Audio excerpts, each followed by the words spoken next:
শবে বরাতে কি কি আমল করতে হয়, রোজা কয়টি, নামাজ কয় রাকাত, বিস্তারিত বুঝিয়ে বললে ভালো হতো। লাইলাতুন নিসফে মিন শাবান, মধ্য শাবানের রাত, এর ফজিলত সাব্যস্ত আছে। আল্লাহ তাআলা এ রাতে মুশরিক হিংসুক ছাড়া বাকি মানুষদেরকে মাফ করে দেন। এবং এ রাতের ফজিলত সংশ্লিষ্ট আরো অনেকগুলো হাদিস আছে যেগুলো জয়ীফ সূত্রে বর্ণিত, কিন্তু এই একটা হাদিস গ্রহণযোগ্য সূত্রে বর্ণিত হওয়ার কারণে অন্য যেগুলো আছে সবগুলোর একসাথ করলে মোটা দাগে লাইলাতুন নিসফে মিন শাবান বা মধ্য শাবানের রাত, এটার নাম আমরা শবে বরাত দেই। আসল নামটা, হাদিস দেওয়ার নাম কোনটা? লাইলাতুন নিসফে মিন শাবান, মধ্য শাবানের রাত। শবে বরাত এটা আসল নাম না। যাই হোক, তো এই মধ্য শাবানের রাতের ফজিলত সাব্যস্ত হয়, কিন্তু এইটাকে আমরা যেইভাবে যারা পালন করি তারা যেভাবে ঘটা করে করি, যেমন সারা রাত জেগে ইবাদত করা আল্লাহর ক্ষমা লাভের জন্য বা মাগফিরাত লাভের জন্য, যাতে মাগফিরাত হয়, গুনাহে ক্ষমা হয়, সেটা আপনি চেষ্টা করছেন, এটা আপনার ব্যক্তিগত অ্যাপ্রোচ থেকে আপনি করলেন। এই রাতের রোজা, এই দিনের রোজা আপনি আইয়াম বীজের রোজার অংশ হিসেবে রাখলেন, শাবান মাসে বিশেষ রোজা রাখতেন রাসূলুল্লাহ সাল্লাল্লাহু আলাইহি ওয়াসাল্লাম, সেই হিসেবে রাখলেন, খুবই প্রশংসনীয়। কিন্তু আলাদা করে শবে বরাতকে কেন্দ্র করে এই দিনের রোজা রাখার বিশেষ কোন নির্দেশনা বিশুদ্ধ হাদিস দ্বারা সাব্যস্ত নয়। এর বাইরে এ রাতকে শবে বরাত ভাগ্যের রাত মনে করা। বরাত মানে ভাগ্য, আর বরাতের আরেকটা অর্থ হলো মুক্তি।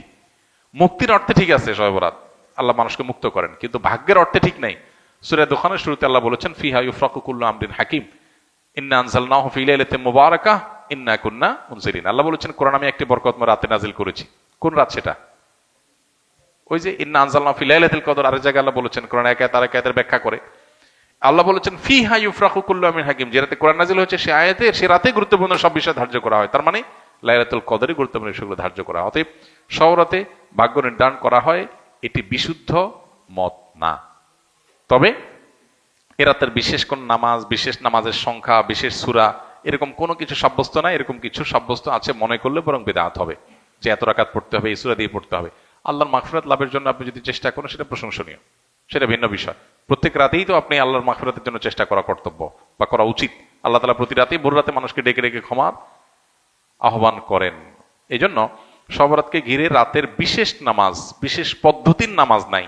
তবে এ রাতে ক্ষমার বিষয়টা সুসাব্যস্ত, ক্ষমা লাভের চেষ্টা করা এটা গ্রহণযোগ্য। শবে বরাতের রাতে একত্রিত হয়ে রাতভর ইবাদত করা ও পরদিন রোজা রাখা কতটুকু শরীয়ত সম্মত? ভাইয়েরা আমার, শবে বরাত উপলক্ষে রাতভর একত্রিত হয়ে মসজিদে ইবাদত বন্দেগী করা কোনো হাদিস দ্বারা প্রমাণিত নয়। এবং দিনের বেলা যে রোজা, এই রোজা শবে বরাত উপলক্ষে না, এটা হলো শাবান উপলক্ষে রোজা। এই রোজা হলো আইয়াম বীজ উপলক্ষে রোজা। নবী করিম সাল্লাল্লাহু আলাইহি ওয়াসাল্লাম শাবান মাসে এমনি বেশি বেশি নফল রোজা রাখতেন, সেই হিসাবে আপনিও রাখবেন। আবার আইয়াম বীজ 13, 14, 15 রোজা রাখতেন, সেই হিসাবে রাখবেন। আপনি আল্লাহর ক্ষমা, এই রাতে আল্লাহ তাআলা বান্দাকে সাধারণ ক্ষমা ঘোষণা করেন, হিংসুক ছাড়া, মুশরিক ছাড়া। এই রাতের এই ফজিলত পাওয়ার জন্য আপনি চেষ্টা করলে সেটা ভালো, আল্লাহর কাছে ক্ষমা লাভের চেষ্টা করবেন, কিন্তু বেদাতি কোনো পন্থায় না। অনেকে বলে যে এত রাকাত নামাজ, অমুকটা অত সূরা এত রাকাতে পড়তে হবে, এগুলা মন গড়া কথাবার্তা, এগুলার কোনো ভিত্তি কোরআন হাদিসে নাই। আবার অনেকে মনে করে হালুয়া রুটি খাইতে হবে, আতশবাজি করতে হবে, আলোকসজ্জা করতে হবে। শবে বরাতকে কেন্দ্র করে যা হয় তার বেশিরভাগই বেদাত এবং ভুয়া, মন গড়া ভিত্তিহীন, এগুলার কোনো অস্তিত্ব কোরআন হাদিসে পাওয়া যায়। আল্লাহ আমাদের সবাইকে সুন্নাহ মেনে চলার তৌফিক দান করুন। আমরা সুন্নাহ মেনে চলবো। শাবান মাসের সবচেয়ে বড় আমল হলো নফল রোজা রাখা, বেশি বেশি রাখবো তো ইনশাআল্লাহ। লাইলাতুন নিসফে মিন শাবান প্রচলিত শবে বরাত উপলক্ষে আমাদের করণীয় কি? বিশেষ করে এই রাতে মসজিদে ওয়াজ মাহফিল, দোয়া দরুদ, ইবাদত বন্দেগী এবং নানা ধরনের খানাদানার আয়োজন করা হয়। কোরআন সুন্নাহর আলোকে এগুলো ঠিক কিনা জানালে উপকৃত হব। ভাইরা আমার, লাইলাতুন নিসফে মিন শাবান, যেটাকে আমরা শবে বরাত বলি, এই লাইলাতুন নিসফে মিন শাবানে আল্লাহ তাআলা হিংসুক এবং মুশরিক ছাড়া বাকি মানুষদেরকে, বাকি মুসলমানদেরকে আল্লাহ তাআলা সাধারণ ক্ষমা ঘোষণা করেন মর্মে একটা হাদিস আছে। এছাড়া আরো বেশ কিছু হাদিস আছে যেগুলোর কোন না অনেকগুলো সনদের মধ্যে কিছুটা দুর্বলতা আছে, কিন্তু মোটের পরে এ রাতের ফজিলত সুসাব্যস্ত এবং প্রমাণিত। কিন্তু এর মানে এই নয় যে এই রাতকে কেন্দ্র করে আমরা যা করি আমাদের দেশে তার সব সঠিক।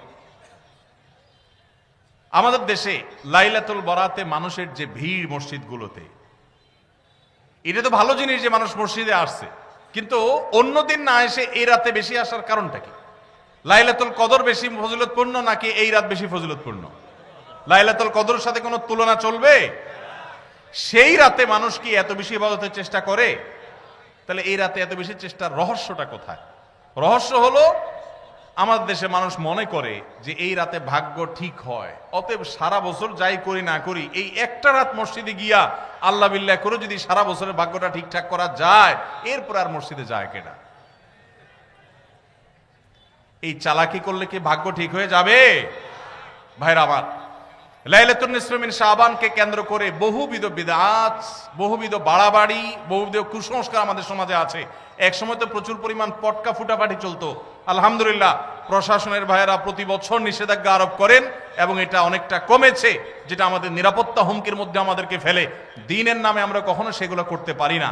অনেক মসজিদে আলোকসজ্জা করা হয়। আলোকসজ্জা তো আপনি এমনিই করেন সারা বছর, কিন্তু এই রাতকে কেন্দ্র করে আলাদা করে আলোকসজ্জা করা, এই রাতকে কেন্দ্র করে ওই যে হালুয়া রুটি খাওয়ার একটা ব্যাপার এখনো আমাদের দেশে কোথাও কোথাও আছে।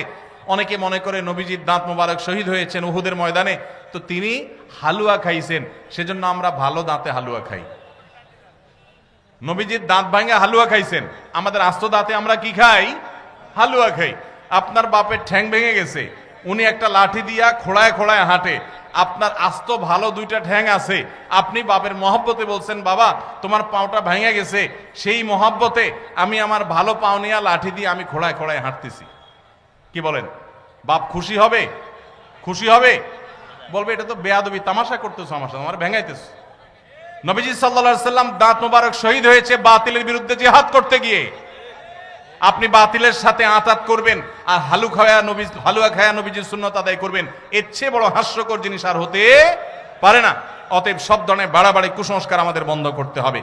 এমনকি এই রাত উপলক্ষে মসজিদে দোয়া দুরুদের জন্য সমবেত হওয়া, এ রাতে মানুষকে ডাকাডাকি করে একেবারে এ রাতের ফজিলতের জন্য মসজিদে সবাই একত্র হওয়াকে যারা জরুরি মনে করেন তারাও ভুলের মধ্যে আছেন।